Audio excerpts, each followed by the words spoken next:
प्यास के कारण मेरा गला शुष्क हो रहा है प्रभु, कृपा कीजिए प्रभु। हे देवेंद्र, महातपस्वी महर्षि उत्तंक को, जो मरुभूमि में कठोर तपस्या कर रहे हैं, उन्हें प्यास लगी है, उनका गला शुष्क हो गया है। मैंने उन्हें वर दिया है कि जब भी वो पानी की इच्छा करेंगे, उन्हें पानी तत्काल प्राप्त होगा। हे विश्वनायक, हे दया सागर, आपकी आज्ञा हो तो मैं इसी समय वरुण देव को आदेश देकर मरुभूमि में पानी की वर्षा करवाता हूँ।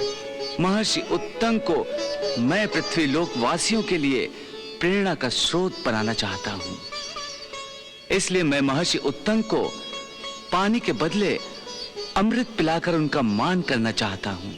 मैं जानता हूँ देवेंद्र कि मनुष्य को अमृत पिलाना उचित नहीं है, परंतु महर्षि उत्तंक कोई सामान्य मनुष्य नहीं है। फिर भी वो अमृत का वरदान पाने, अमर हो जाने के योग्य हैं या नहीं, इसकी परीक्षा तुम अपने आप ले सकते हो। ठीक है प्रभु। लीजिए महर्षि, पानी पीकर अपनी प्यास बुझाइए और जल का निर्माण करने वाले ईश्वर का धन्यवाद कीजिए। नहीं, मैं तुम्हारे हाथों से पानी तो क्या, अमृत भी नहीं पी सकता। आप पानी नहीं पिएंगे? नहीं। क्यों? क्योंकि तुम चांडाल हो, चांडाल। तुम्हारे हाथ का पानी नहीं चाहिए, नहीं चाहिए मुझे। तुम जैसे चांडाल के हाथों से पानी पीने से तो अच्छा है कि मैं प्यासा ही मर जाऊं। हे चांडाल, चले जा मेरे सामने से, चले जा।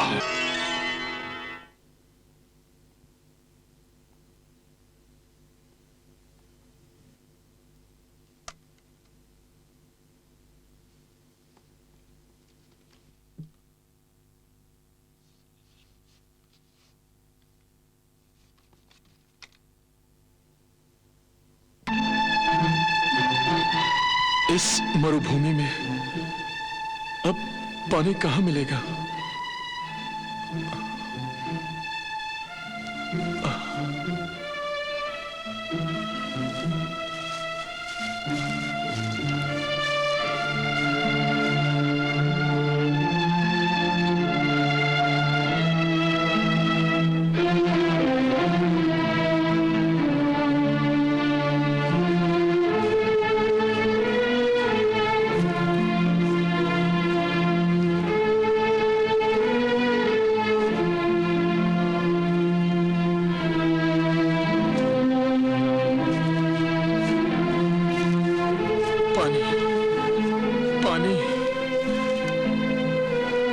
प्रभु, यह आपकी कैसी लीला है प्रभु।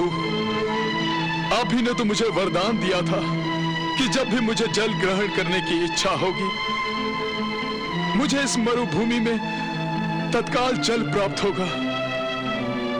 परंतु यहां तो जल की एक बूंद भी दिखाई नहीं दे रही है प्रभु। प्यास के कारण मेरा गला शुष्क हो रहा है प्रभु। कृपा कीजिए प्रभु, मुझ पर कृपा कीजिए प्रभु, कृपा कीजिए प्रभु। सारथी, रथ रोको।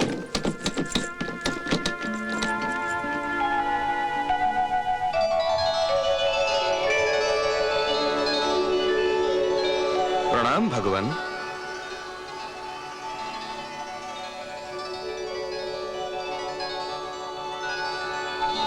आज्ञा कीजिए प्रभु।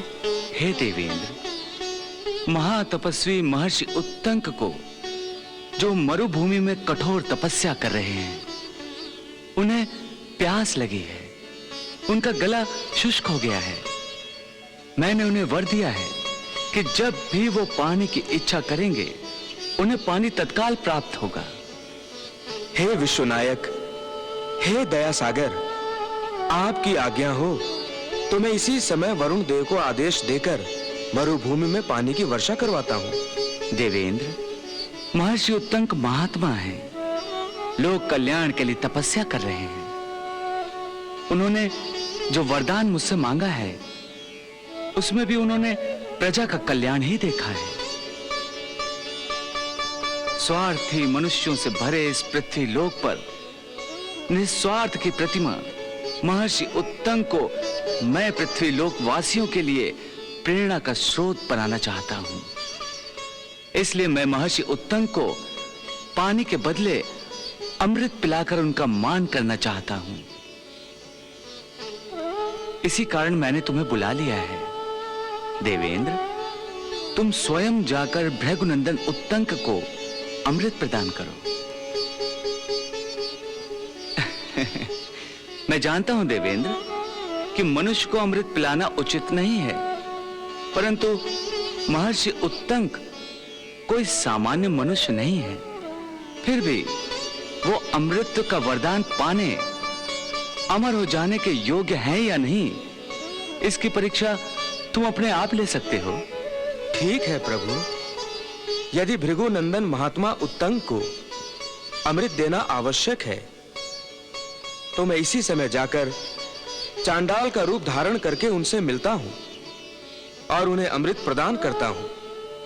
आज्ञा दीजिए प्रभु।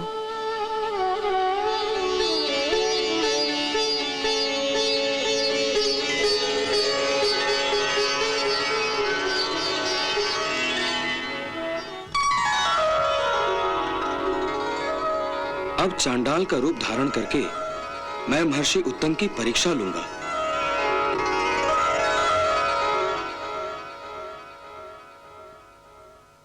हे प्रभु, हे द्वारिकाधीश,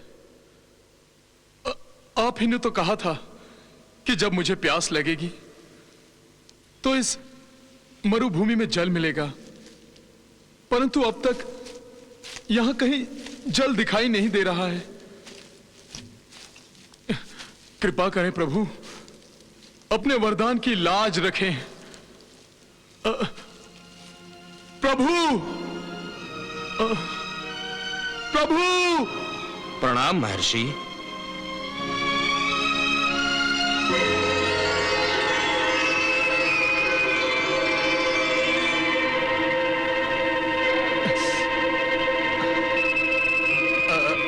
आयुष्मान भव।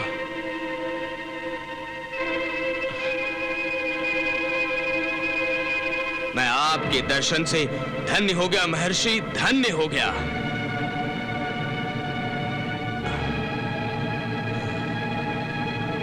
इस मरुभूमि में पानी नहीं बरसता, आग बरसती है, आग। बार बार प्यास लगती है, इसलिए मैं अपने साथ पानी अवश्य रखता हूं।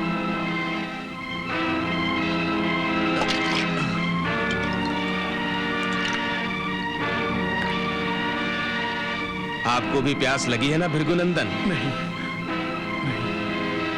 लीजिए, आप भी पानी ग्रहण कीजिए। लीजिए, पानी पीकर अपनी प्यास बुझाइए ऋषि श्रेष्ठ। लीजिए। ये आपने क्या किया प्रभु? ये क्या कर दिया? मेरी प्यास बुझाने के लिए एक चांडाल को भेज दिया। लीजिए ना महर्षि। नहीं प्रभु, प्रभु, ये आपने मुझे वरदान दिया है या शाप? ये जल अत्यंत मधुर है महर्षि। एक चांडाल का स्पर्श होने से जल मधुर कैसे रहेगा? और पवित्र भी। तुम्हारे कारण तो जल अपवित्र हो गया है चांडाल। लीजिए महर्षि, संकोच मत कीजिए। आपको प्यास से तड़पता देखकर मुझे आप पर बड़ी दया आ रही है। और मुझे तुम पर क्रोध आ रहा है, क्रोध। महर्षि, वो जो कहते हैं ना, डूबते को तिनके का सहारा। यदि अंधे को मिल जाए तो एक आंख भी बहुत होती है, और प्यास से सूखकर कांटा हुई जीभ को पानी की एक बूंद भी मिल जाए तो अमृत सागर के बराबर होती है। लीजिए महर्षि, पानी पीकर अपनी प्यास बुझाइए और जल का निर्माण करने वाले ईश्वर का धन्यवाद कीजिए। नहीं, मैं तुम्हारे हाथों से पानी तो क्या, अमृत भी नहीं पी सकता। आप पानी नहीं पिएंगे? नहीं। क्यों? क्योंकि तुम चांडाल हो, चांडाल। तुम्हारे हाथ का पानी नहीं चाहिए, नहीं चाहिए मुझे। तुम जैसे चांडाल के हाथों से पानी पीने से तो अच्छा है कि मैं प्यासा ही मर जाऊं। हे चांडाल, चले जा मेरे सामने से, चले जा। मैं तो मनुष्य के नाते संकट में फंसे मनुष्य की सहायता करना चाहता था।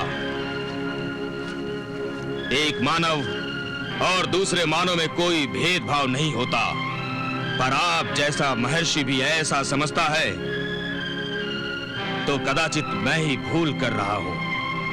अच्छा, जैसी आपकी इच्छा, जैसी आपकी आज्ञा।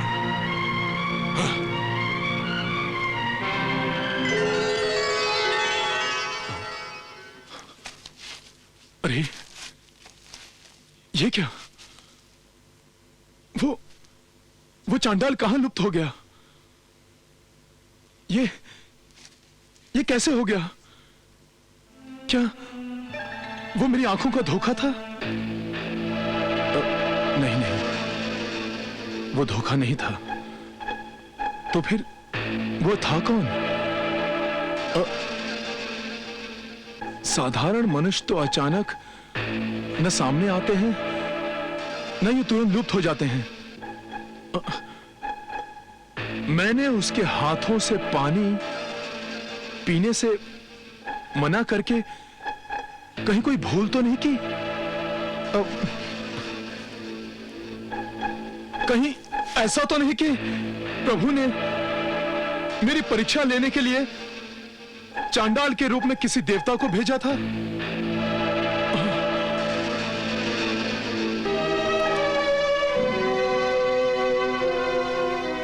हे प्रभु, हे अनाथों के नाथ, हे करुणा निधान, हे दयाधन, मैं मनुष्य गलतियों का पुतला हूं। इतनी तपस्या करने के बाद भी मेरे मन में ऊंच नीच का भेदभाव नहीं मिटा, तो फिर मेरी तपस्या किस काम की? इस प्रकार तो मेरी जीवन संपत्ति ही नष्ट हो गई। प्रभु, मैंने एक मानव और दूसरे मानव में भेदभाव करके ईश्वर का अपमान किया है। एक ऋषि के हाथों ईश्वर का अपमान हो जाए तो उसे जीवित रहने का अधिकार नहीं रहता, बिल्कुल नहीं रहता। प्रभु, अब मैं जीना नहीं चाहता। प्रभु, जीना नहीं चाहता। इसी मरुभूमि में योग बल से मैं अपने प्राण त्याग कर रहा हूं। प्रभु, अपने प्राण त्याग कर रहा हूं।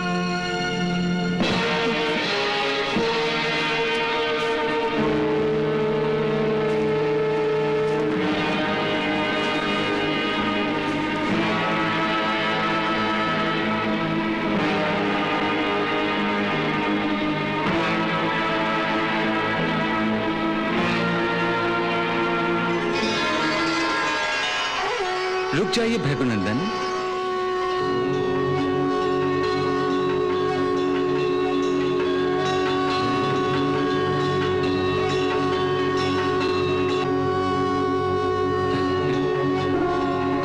आप अपने प्राणों का यूं त्याग नहीं कर सकते, क्योंकि आपके प्राणों पर आपका अधिकार नहीं है। हाँ भृगुनंदन, आपके प्राणों पर पृथ्वी लोक वासियों का अधिकार है, समाज का अधिकार है, क्योंकि आप महात्मा हैं। महायुद्ध में महासंहार होने के बाद जिस नव समाज की निर्मिति की जाएगी, उसे योग्य मार्गदर्शन करने का उत्तरदायित्व आप पर है। पांडवों के जो वंशज पांडवों के बाद राज्य शासन का रथ चलाएंगे, उन्हें धर्म का ज्ञान देना और धर्म मार्ग का दर्शन कराना आप ही का उत्तरदायित्व है। हे महात्मन, आपका कार्य अब तक पूरा नहीं हुआ है, फिर आप अपने प्राणों का त्याग कैसे कर सकते हैं, जिस पर आपका कोई अधिकार ही नहीं है? प्रभु, आप मुझे महात्मा कहकर अपने इस तुच्छ भक्त का गौरव बढ़ा रहे हैं। न तो मैं आपके इस गौरव का अधिकारी हूं और न ही मैं महात्मा हूं। प्रभु, यदि मैं महात्मा होता तो आपकी प्रभुता जान लेता, और जो एक मानव और दूसरे मानव के बीच भेदभाव नहीं रखती। मैं ये कभी नहीं भूलता कि आप ही ने श्री रामावतार में शबरी के जूठे बेर खाए थे। यदि मैं सचमुच महात्मा होता तो आपने मेरी इच्छा पूर्ति के लिए जो जल चांडाल के द्वारा भेजा था उसे कभी न ठुकराता। मुझे अपनी इस भूल का दंड अवश्य मिलना चाहिए, अवश्य मिलना चाहिए प्रभु। हे महर्षि, आपने जिसे पानी समझा था वो पानी नहीं, अमृत था। अमृत था? हाँ द्विजश्रेष्ठ, अमृत। अर्थात मुझे मेरे किए का दंड मिल गया। मेरे अज्ञान ने मुझे ईश्वर के प्रदान किए हुए अमृत से वंचित रख दिया प्रभु, अमृत से वंचित रख दिया। आप तो जानते हैं मनुष्य को अमृत तो कभी प्रदान नहीं किया जाता। फिर भी आपकी योग्यता जानकर मैंने आपको अमृत तो प्रदान करना चाहा था, क्योंकि आप जैसा महान तपस्वी, महाज्ञानी और धर्मात्मा की तो इस संसार को सदा ही आवश्यकता रहेगी। इसलिए आपने पानी मांगा था और मैंने अमृत भेजा था। मेरा दुर्भाग्य प्रभु, मेरा दुर्भाग्य कि मैंने प्रभु की कृपा को अनजाने में ठुकरा दिया। हे महात्मन, मैंने जो अर्जुन से कहा था वही आपसे कह रहा हूं। क्रोधात् भवति सम्मोहा, सम्मोहात् स्मृति विभ्रम, स्मृति भंशात् बुद्धिनाशो, बुद्धिनाशात् प्रणश्यति। अर्थात क्रोध से अत्यंत मूढ़ भाव उत्पन्न हो जाते हैं। मूढ़ भाव से स्मृति भ्रम हो जाता है। स्मृति भ्रम हो जाने से बुद्धि अर्थात शक्ति का नाश हो जाता है, और जिस व्यक्ति की बुद्धि का नाश हो जाता है वो मनुष्य अपने स्तर से गिर जाता है। हे करुणा निधान, आपके दिव्य दर्शन से मेरे मन की प्यास बुझ गई है प्रभु। अब ये उतंक क्रोध को अपने आप पर कभी विजय पाने नहीं देगा प्रभु, कभी विजय पाने नहीं देगा। हे भार्गव, मैंने आपको जो जल प्राप्ति का वरदान दिया है उसका लाभ आप सदा ही उठाते रहेंगे। जब भी आपको प्यास लगेगी और आपके पास पानी नहीं होगा तो इस मरु प्रदेश में घनेरे बादल प्रकट होंगे जो आपको जल प्रदान करेंगे। ये मेघ बादल उत्तंक मेघ के नाम से विख्यात होंगे।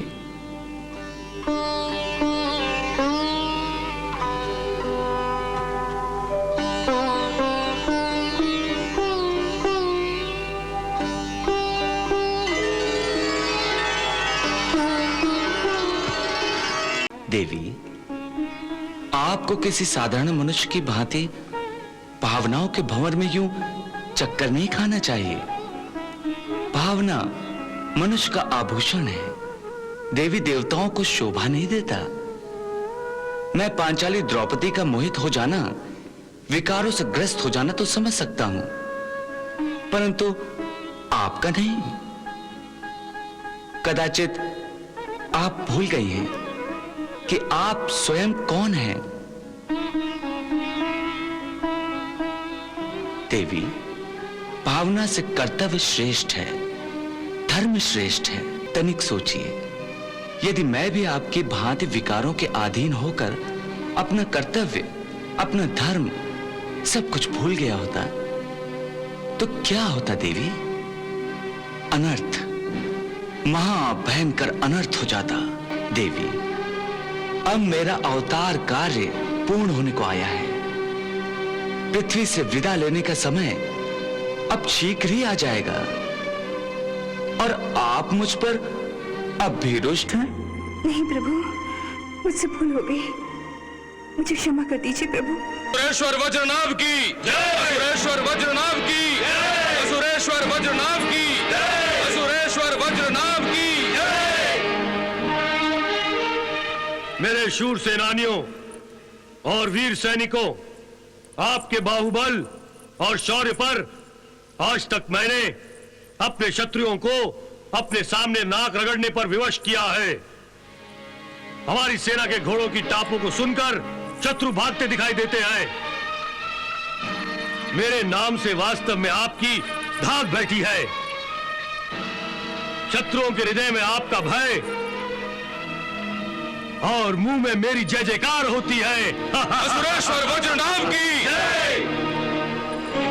मेरे शूर वीरों, सत्य यही है कि शत्रु के लिए आप ही जीवन दाता है और आप ही मृत्यु दाता है। फिर आप उस ग्वाले कृष्ण के लिए क्या बनना चाहेंगे? जीवन दाता या मृत्यु दाता? मृत्यु दाता, मृत्यु दाता। आप जैसे बलवान और शौर्यशाली वीर जब किसी धरती पर कदम रखते हैं तो आपकी हो जाती है, और जब आप द्वारिका में कदम रखेंगे तो आप जानते हैं तब क्या होगा? हाँ असुरेश्वर, द्वारिका हमारी हो जाएगी, द्वारिका हमारी हो जाएगी। हम द्वारिका को अपने कदमों तले रौंद डालेंगे, हम द्वारिका को अपने कदमों तले रौंद डालेंगे। शाबाश मेरे वीरों, शाबाश। अपने इस जोश को यूं ही बनाए रखो। मुझे विश्वास हो गया है कि मैंने द्वारिका जीत ली है। मुझे यूं लगता है कि मैंने ग्वाले कृष्ण पर विजय प्राप्त कर ली है, विजय प्राप्त कर ली है। असुरेश्वर की जय, असुरेश्वर की जय, असुरेश्वर। असुरेश्वर, हमारी तलवारें यादवों के रक्त से स्नान करने के लिए व्याकुल हो रही हैं। आप हमें केवल आदेश दें तो हम द्वारिका में केवल खून की नदियां बहा देंगे। आप सबके भरोसे ही तो मैं द्वारिका पर आक्रमण करने जा रहा हूं। मैं जानता हूं सेनानियों, आपकी तलवार का प्रहार सहन करने की क्षमता किसी भी शत्रु में नहीं है। फिर वो कृष्ण, वो बंशीधर आपकी तलवार का प्रहार कैसे सह सकेगा? बांसुरी बजाने वाला कभी कोई युद्ध जीत पाया है भला?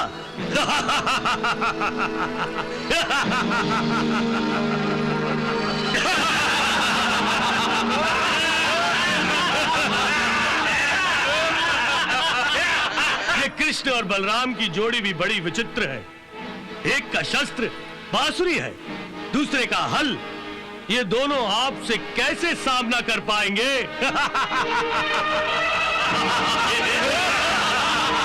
सेनानियों, सैनिकों, द्वारिका पर विजय पाना और उस ग्वाले का अस्तित्व मिटा देना, यही मेरे जीवन का अंतिम उद्देश्य है। इसलिए मैं आपको द्वारिका पर आक्रमण करने की तैयारियां करने का आदेश देता हूं। तैयारियां पूरी होते ही हम द्वारिका पर आक्रमण करेंगे। हम द्वारिका पर आक्रमण करेंगे। असुरेश्वर वज्रनाभ की जय, असुरेश्वर वज्रनाभ की।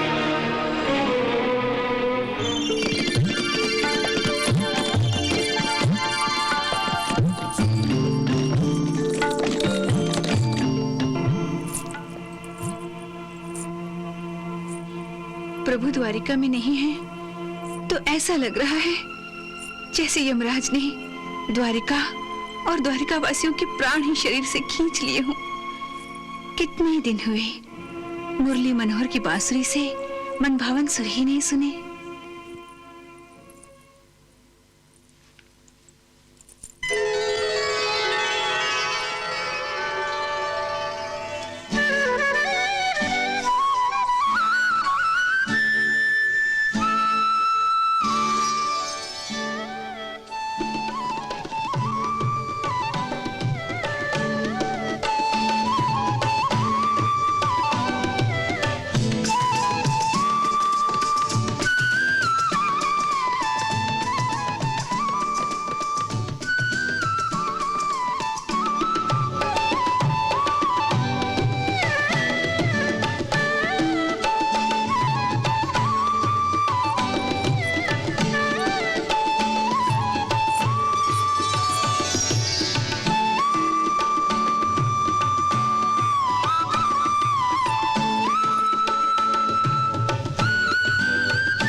देवी रुक्मिणी, आज याद आई है आपको मेरी? आपकी याद तो मुझे सदा ही आती थी। यदि याद आती थी तो इतने दिनों आप मुझसे दूर क्यों रहे? आपके बिना मेरे लिए हर पल एक युग के बराबर था। अब आपके दर्शन हो गए, ऐसा लगता है मानो बेजान शरीर में जान आ गई हो। ये क्या प्रभु, मेरी ये दशा देखकर आपको दया नहीं, हंसी आ रही है? देवी, आपको किसी साधारण मनुष्य की भांति भावनाओं के भंवर में यूं चक्कर नहीं खाना चाहिए। भावना मनुष्य का आभूषण है, देवी देवताओं को शोभा नहीं देता। मैं पांचाली द्रौपदी का मोहित हो जाना, विकारों से ग्रस्त हो जाना तो समझ सकता हूं, परंतु आपका नहीं। कदाचित आप भूल गई हैं कि आप स्वयं कौन हैं। देवी, भावना से कर्तव्य श्रेष्ठ है, धर्म श्रेष्ठ है। तनिक सोचिए, यदि मैं भी आपकी भांति विकारों के अधीन होकर अपना कर्तव्य, अपना धर्म सब कुछ भूल गया होता तो क्या होता देवी? अनर्थ, महाभयंकर अनर्थ हो जाता। इस सृष्टि पर अन्याय, असत्य, अनीति और अत्याचार, इनका साम्राज्य स्थापित हो जाता। देवी, सुख और ऐश्वर्य की लालसा के कारण धर्म, अर्थ, काम और मोक्ष, जीवन के इन 4 पुरुषार्थों की परिभाषा ही बदल जाती। अर्थ और काम, इनके भ्रष्ट संगम के कारण प्राप्त होने वाले वैभव, ऐश्वर्य, यही मोक्ष है और उसके लिए किया गया आचरण यही धर्म है, ऐसा माना जाता था। इस भ्रष्ट आचरण को दुर्योधन, शकुनी आदि अधर्मी प्रतिष्ठा दे रहे थे और इसलिए संपूर्ण भारतवर्ष में भ्रष्ट आचरण के प्रतिष्ठित होने का भय निर्माण हो गया था। इस भय का नाश कराने और धर्म, अर्थ, काम, मोक्ष, इस जीवन के मूल पुरुषार्थ को फिर से उदय कराने के लिए कौरवों का अस्त और कौरवों का विनाश परम आवश्यक हो गया था। देवी, इस महायुद्ध की गूंज कल्पांत तक गूंजती रहेगी, क्योंकि इस महायुद्ध ने प्रमाणित कर दिया है धर्मो रक्षति राक्षितः, अर्थात धर्म ही रक्षा करता है, तभी प्राणी संरक्षित हो सकता है। पांडवों के माध्यम से मैंने अधर्मियों का संहार किया है। देवी, अब मेरा अवतार कार्य पूर्ण होने को आया है। पृथ्वी से विदा लेने का समय अब शीघ्र ही आ जाएगा और आप मुझ पर अब भी रुष्ट हैं? नहीं प्रभु, मुझसे भूल हो गई, मुझे क्षमा कर दीजिए प्रभु, मुझे क्षमा कर दीजिए, मुझे क्षमा कर दीजिए प्रभु।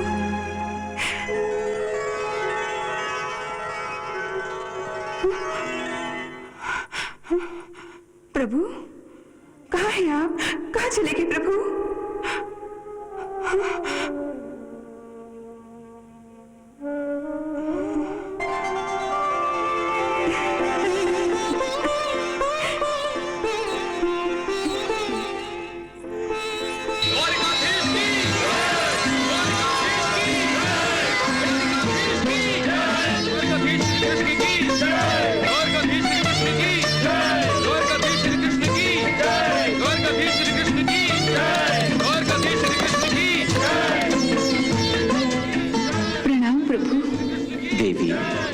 आपके बिना मेरे लिए हर पल एक युग के समान था। आपके दर्शन हुए हैं तो ऐसा लग रहा है कि बेजान शरीर में जान आ गई हो। ऐसा मत कहिए प्रभु, ऐसा मत कहिए, मुझे अधिक लज्जित न कीजिए।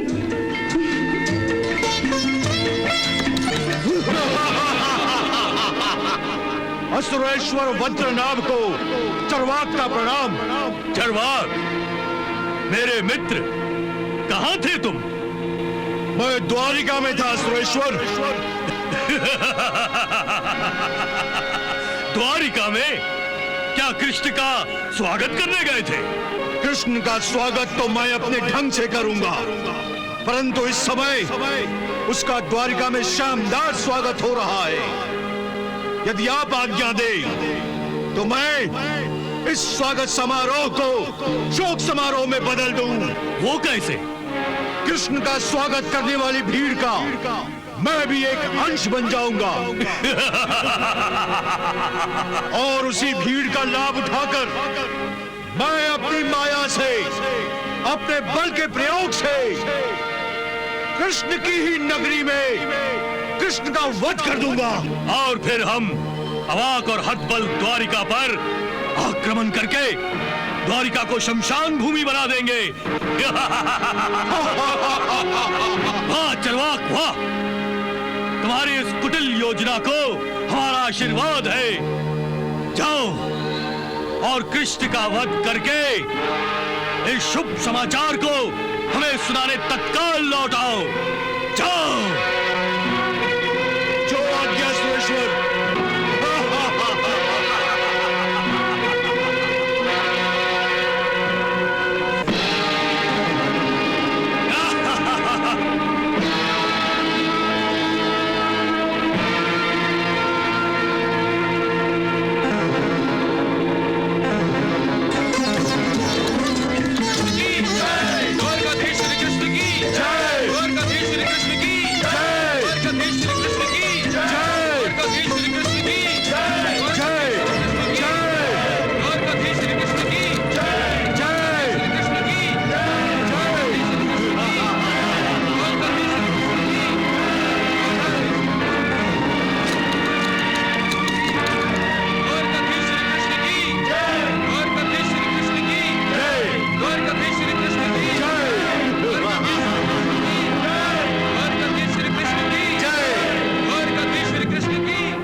प्रजा का भेष बदले हुए उस असुर को देख रहे हैं ना आप? इसमें विचलित होने की क्या बात है देवी? जिस प्रकार द्वारिका की प्रजा मेरा सत्कार करना चाहती है, उसी प्रकार वज्रनाभ का यह असुर भी मेरा सत्कार करना चाहता है, परंतु अपने ढंग से। हाँ प्रभु, वो मायावी है, अपनी माया का अनुचित प्रयोग करेगा। देवी, यह असुर कितना ही श्रेष्ठ मायावी क्यों ना हो, दाऊ भैया और उनकी गदा इस मायावी के प्रभाव में नहीं आएंगे। बताइए दादी माँ, बताइए, द्वारिका में इस समय क्या चल रहा है? बताइए दादी माँ। द्वारकाधीश श्री कृष्ण की। वत्स, मैं द्वारकाधीश श्री कृष्ण को देख रही हूँ। आपसे मुझे उस ग्वाले कृष्ण की जय जयकार नहीं सुननी। आप मुझे चरवाक के बारे में बताइए, चरवाक के बारे में।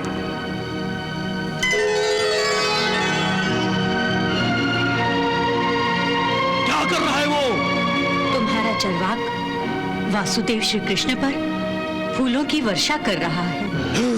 फूलों की वर्षा? यह कैसे हो सकता है दादी माँ? चरवाक मुझसे द्रोह नहीं कर सकता। आप ठीक तरह देखिए।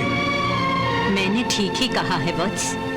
श्री कृष्ण की जय। द्वारकाधीश श्री कृष्ण की जय। द्वारकाधीश श्री कृष्ण की जय। द्वारकाधीश श्री कृष्ण की जय। द्वारकाधीश श्री कृष्ण की जय।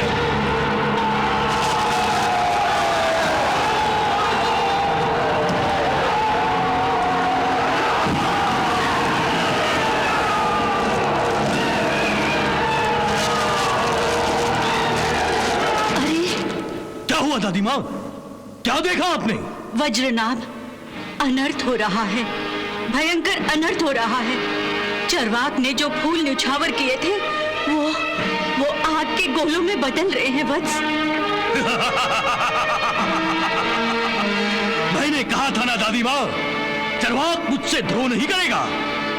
वो द्वारिका में कृष्ण की पूजा करने नहीं, उसे मौत के घाट उतारने गया है।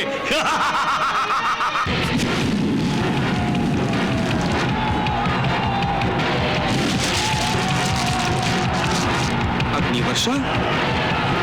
दाताश्री, याग अवश्य किसी दुश्मन की लगाई हुई लगती है। लगता है कोई मायावी घुस आया है जो द्वारिका में माया का खेल खेल रहा है। याग का खेल उसे बहुत महंगा पड़ेगा। वो नहीं जानता कि वो अपने ही हाथों अपनी ही चिता जला रहा है।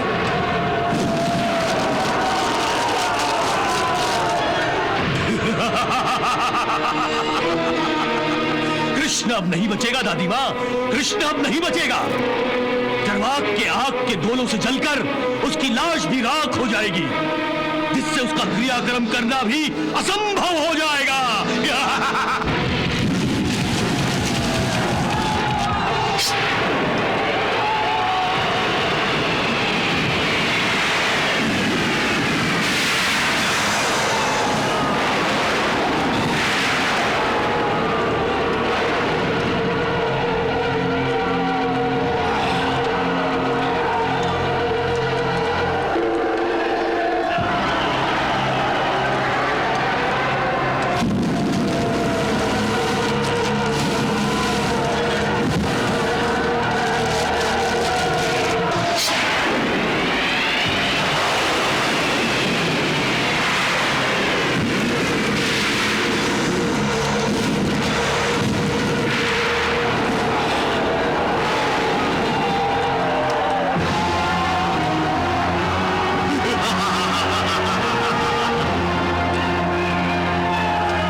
वत्स वज्रनाभ, चरवाक की मृत्यु बलराम का रूप लेकर आई है। अब चरवाक को कोई नहीं बचा सकेगा। हाँ वत्स, कोई नहीं बचा सकेगा। नहीं,